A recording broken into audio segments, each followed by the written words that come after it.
High dear viewers, এই মুহূর্তে আমি অবস্থান করছি বাংলাদেশের সীমান্তবর্তী অঞ্চল অর্থাৎ দুর্গাপুর, নেত্রকোনা জেলার দুর্গাপুর থানা, যেটা হচ্ছে বাংলাদেশের একেবারে লাস্ট সীমানা। ওই হচ্ছে বিএসএফ এবং বিজিবি ক্যাম্প। আমি যেখানে দাঁড়িয়ে আছি সেটা হচ্ছে সোমেশ্বরী নদী।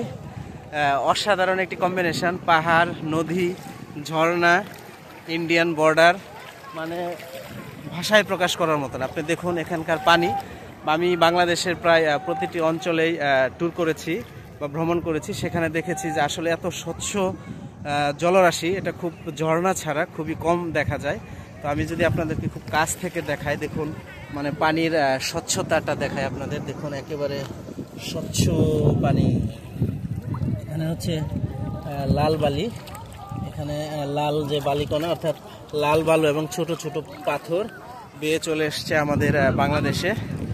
সো ভেরি নাইস এবং ওয়ান্ডারফুল একটা প্লেস। আসলে ঘোরার জন্য এর চাইতে বেটার প্লেস খুব কমই আছে আমাদের দেশে। আপনি এখানে আসলে পাহাড়, স্বচ্ছ পানি, লাল বালি, ডিঙি নৌকায় ভ্রমণ একসাথে সব কিছু পেয়ে যাবেন।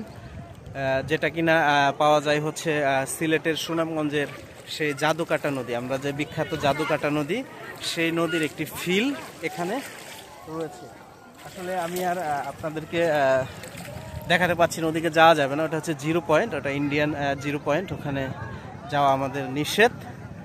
সো শুধু আমি আপনাদেরকে ভিউটা দেখাই, চমৎকার ভিউ এই সোমেশ্বরী নদীর। এখানে আরও ভালো লাগতো যদি আমরা বা আমি গোসল করতে পারতাম সাদা বা স্বচ্ছ পানিতে, তাহলে হয়তো বা সারাদিনের যে ক্লান্তি সেটা দূর হয়ে যেত।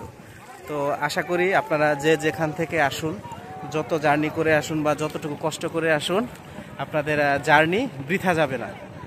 আসলে এরকম একটি প্লেস পাওয়াটা খুবই আসলে দুষ্কর একটি ব্যাপার, যেটা আসলে ট্যুর না করলে বোঝা যায় না যে কোন জায়গার সৌন্দর্য কতটুকু চমৎকার। এখানকার সৌন্দর্য আসলে মনোমুগ্ধকর সুন্দর।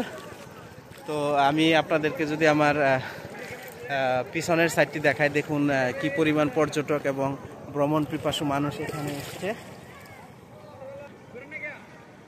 পানি কম থাকায় ওইটা হচ্ছে নদীর পার বা আমরা কিনারা যাকে বলি, নদীর কিনার। এই হচ্ছে আমার পিছনে হচ্ছে শত শত ডিঙি নৌকা, যারা ভ্রমণ করতে এসছে এই সুন্দর সোমেশ্বরী নদীতে। স্বচ্ছ পানির বা জলরাশির খেলা দেখতে এসছে যারা, সত্যি তাদের এই পরিশ্রম আমি মনে করি বৃথা যায়নি। আমরা এখানে কক্সবাজার সমুদ্র সৈকতে যেটা পেয়েছি সেটা হচ্ছে গভীর সমুদ্র সৈকত, বাট এখানকার যে সৌন্দর্য সেটা দেখেন। দেখেন স্বচ্ছ পানি আর পাথরের যে কম্বিনেশন, যে খেলা, সেটা আপনি এখানে দেখতে পারবেন। দেখুন ডিঙ্গি নৌকায় পর্যটকদের আনাগোনা। আমরা সারাদিন ঘুরেছি, আসলে এতটা সৌন্দর্য আমরা এই নেত্রকোনার কোথাও পাইনি। আসলে যারা পানি পছন্দ করেন বা নদীপথ যাদের ভালো লাগে, তাদের সত্যি অনেক বেশি ভালো লাগবে এই নেত্রকোনা দুর্গাপুরের সোমেশ্বরী নদী ভ্রমণ করবে।